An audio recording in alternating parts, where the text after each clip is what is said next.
Good morning to you. As we look at Psalm 78 today, I want to just let you know this is going to be probably a little bit different than past ones. It may be a little longer than normal, but I encourage you to listen to it, not only about my own experience, but insert yourself into the same.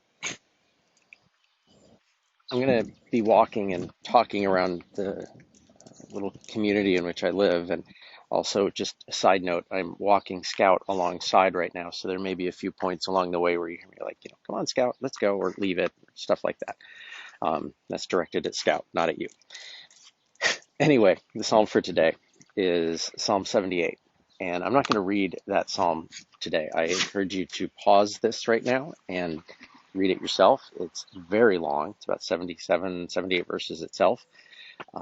And read through it, but read through it slowly. Really take in what the psalmist is writing.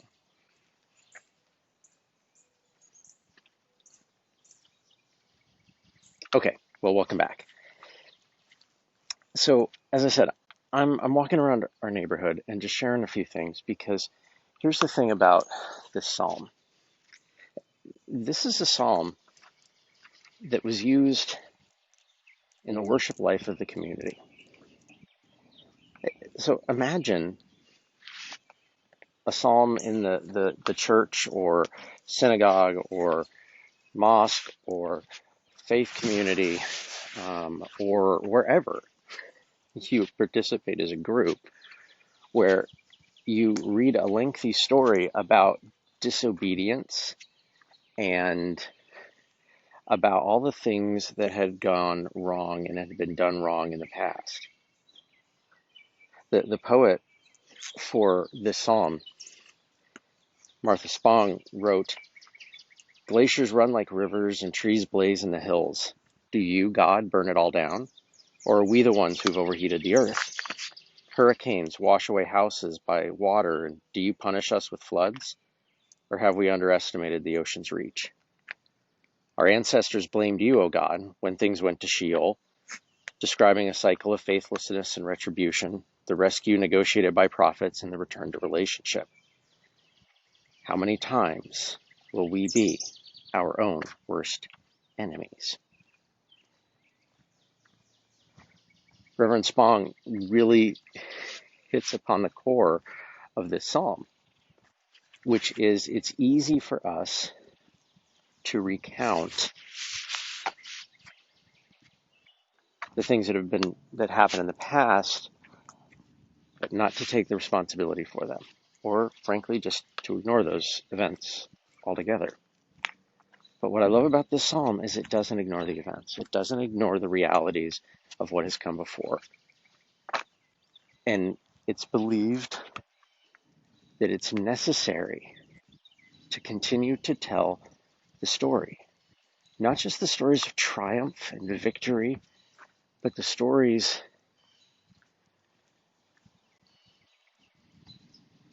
of when the nation and when people fell short.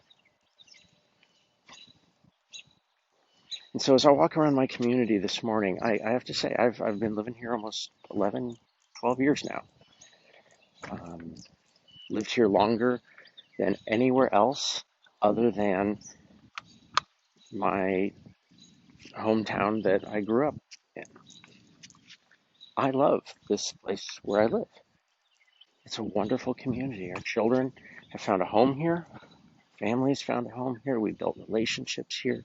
We are grateful to live where we do. And so, even as I share that, I also have to acknowledge that, well, there's a reality here. Just a few minutes ago, I crossed over the main road that goes through our town.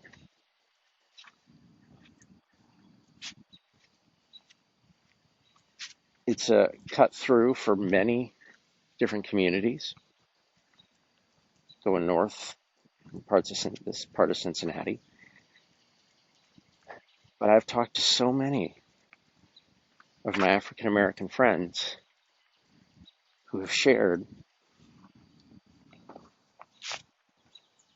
that just driving through, they are pulled over for no reason. They haven't run a stoplight. They haven't been speeding. They've just, well, been driving while black. And I've heard this enough times to know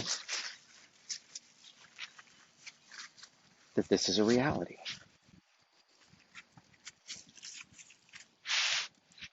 And as I cross over the street, I walk down a road that my children walked on their own, I don't know how many times, going to their elementary school. Some of my favorite pictures of them when they were young, little, are of them, these little ones walking with their little backpacks down the street, walking to school.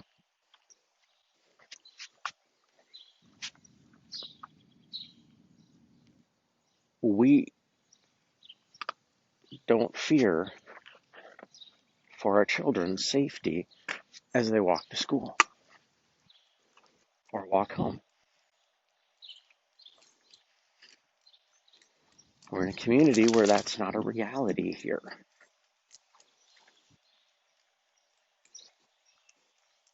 But that's not a reality in so many other areas. And it's easy to forget that. The church I served previously, we would do a backpack blessing on one of the days before school started. And I remember one of our members who didn't live here, she lived in another community, shared that her son was left out because he's not allowed to have a backpack at the school that he attends.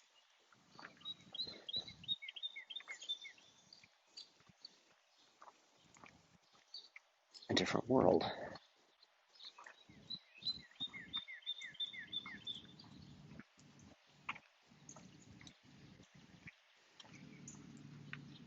And so as I continue down the street,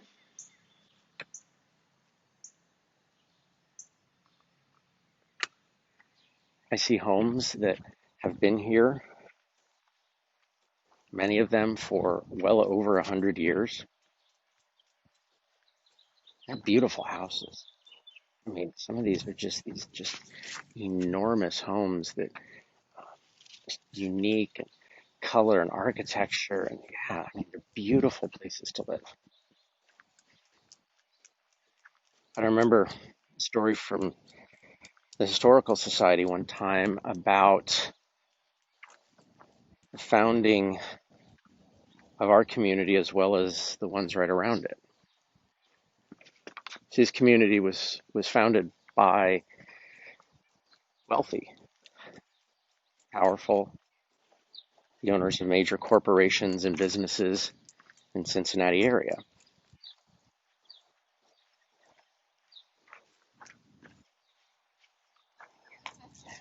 And in that founding, they also wanted places for their employees to work. And so they started up building tiny little row homes in the communities, especially to the west, to the east and to the south. And that reality is still here. The economic and racial divide is still here.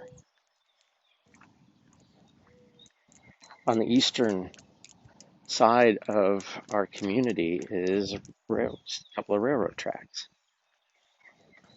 And I remember when I first moved here, or was interviewing to move here, the executive presbyter of our presbytery shared with me that one of the things that my congregation needed to work on was how to build relationships on the other side of the tracks. And I thought he was just using a metaphor until we literally crossed over those railroad tracks. And as you cross over the railroad tracks, you go from one community with one striking look to another. You go from one level of economic status to a vastly different one. You go from one community of predominantly African American makeup to one that is predominantly white. You go from one where the schools are rated some of the best in the state and in the country to one that's struggling.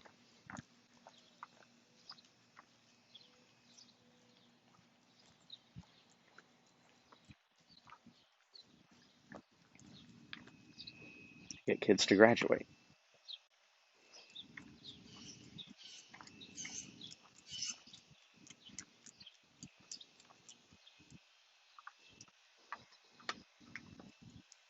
Just by crossing over the railroad tracks.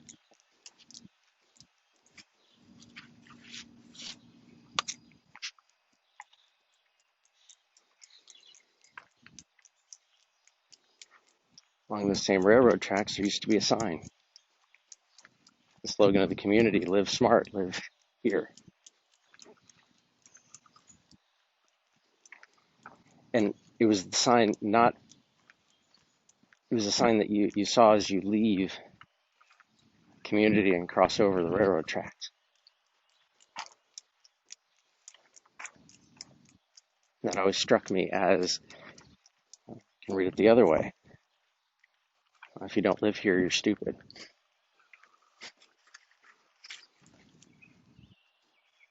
I'm grateful that sign is gone.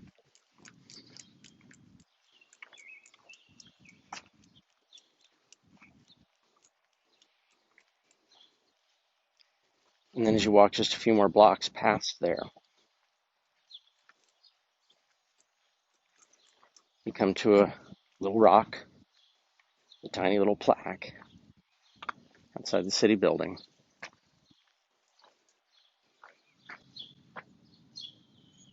That memorializes and recognizes that that was the site of the black school in Wyoming.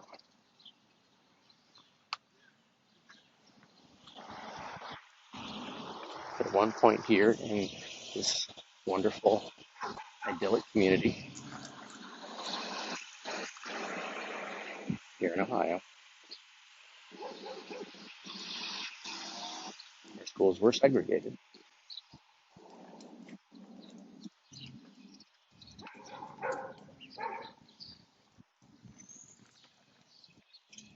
I've heard stories from folks who are well versed with the history of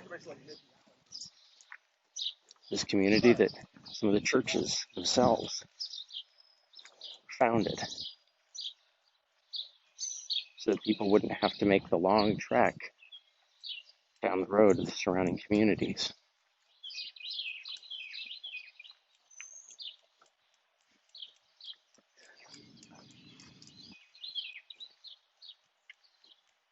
Now I share all this, and there's more. I mean, there's a lot more. A pastor friend of mine who needed to get into a church where he worked,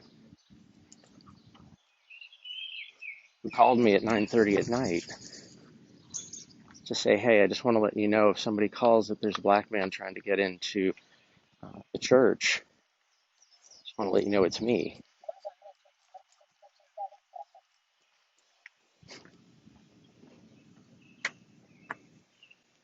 He was calling because, well, he knew the reality that late at night someone saw a black man trying to get into that church building. Police could be called, and who knows what happens from there.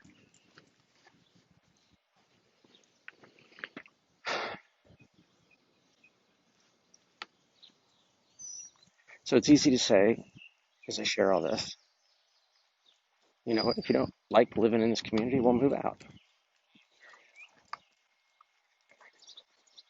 But here's the thing. I want us to be more than this. And and I truly believe that we can hold all of this together. I can love living in this community and continue to live here for the next 12 years and however many years we'll be here after this, while still acknowledging the reality of our history here.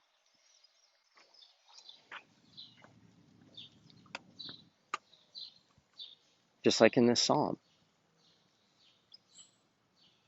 In this psalm, it acknowledges the reality of their history. Doesn't gloss it over. Doesn't try to make it sound like they'd always done things right and followed the ways they were supposed to.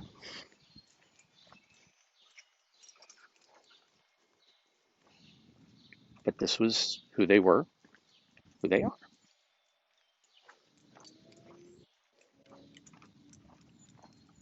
And so here in this community, I'm working for change. I'm working with schools, working with other pastors and other clergy, working with individuals in the community to see what can we do to grow from where we've been and to go into something new.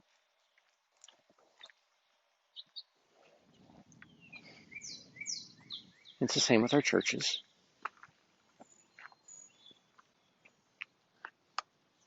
There's nothing wrong with acknowledging difficult past history, whether it's conflict in churches or whether it's issues around, like what I've been talking about just this morning about race.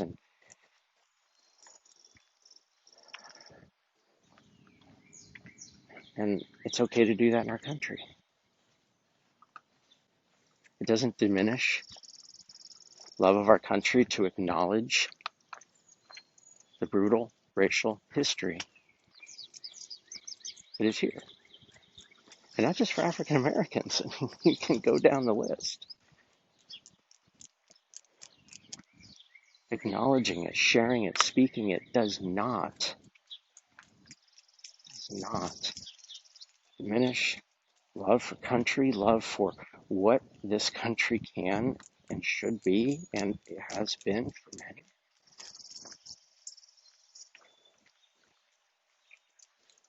But to acknowledge 400 years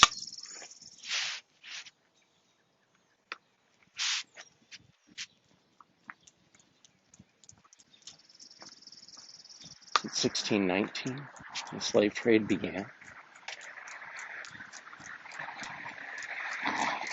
To acknowledge that history is okay.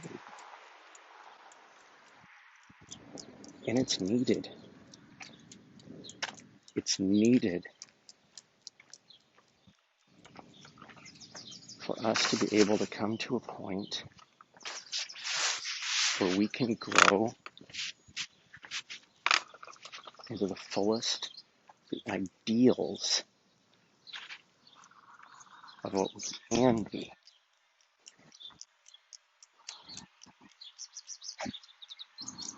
To allow the opportunities that have been there for many to be there for all.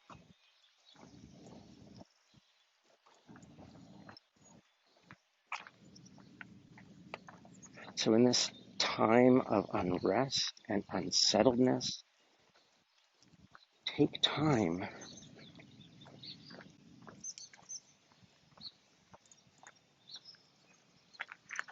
to visit and be honest with the real history of where we've been. And maybe even do the crazy thing and speak it in worship, just like our ancestors in faith did with this psalm. They made it a song.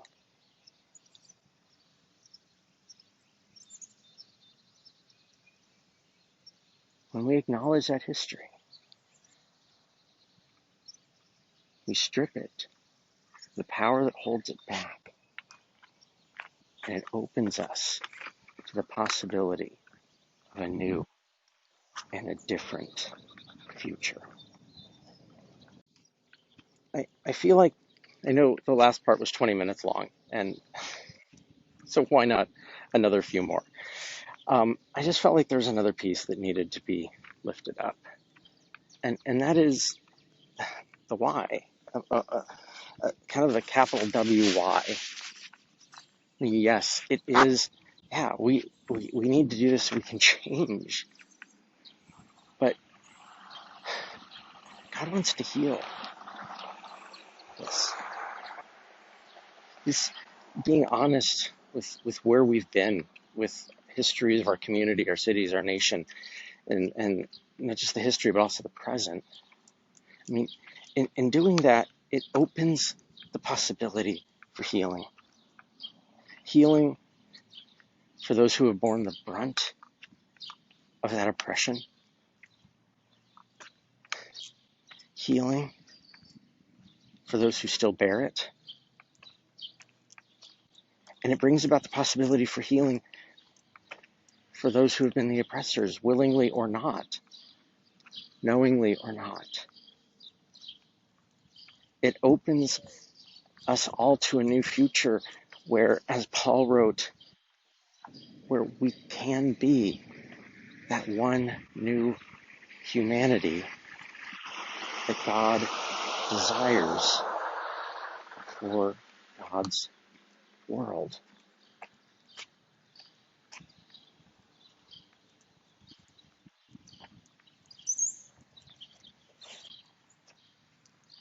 So that is my prayer for me, for you, for my community, for the community where I serve as a pastor, for the city in which I live, for the country that I love, for this world that we are all intricately a part of.